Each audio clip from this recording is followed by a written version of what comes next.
ঈদের ছুটি প্রায় শেষ।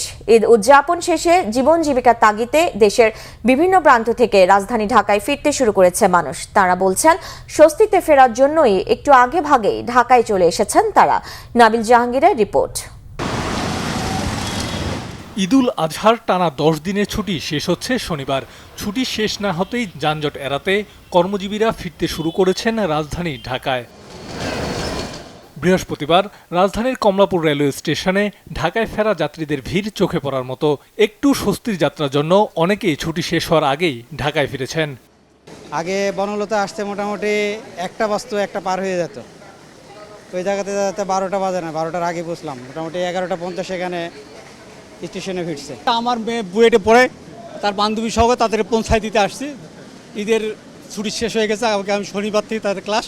আগের বছর থেকে অনেক ভালো, এবং যদি বলি প্রত্যেকবারের থেকে অনেক সেফ আর টাইমলি।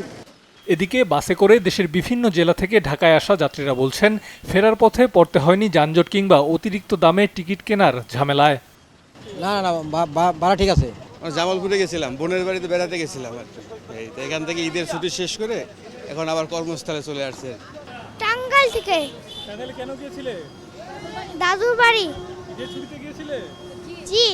টাঙ্গাইল গেছিলাম শ্বশুর বাড়িতে, শ্বশুর বাড়ি থেকে আসছি। অনেক লোক ঢাকাতে আসতে আসে দেশে থেকে, হ্যাঁ, কোনো যানজট নাই রাস্তায়। তবে করোনা ভাইরাসের সংক্রমণ এড়াতে স্বাস্থ্যবিধি অনুযায়ী মাস্ক পরার নির্দেশনা থাকলেও তা মানছেন না অধিকাংশ মানুষ।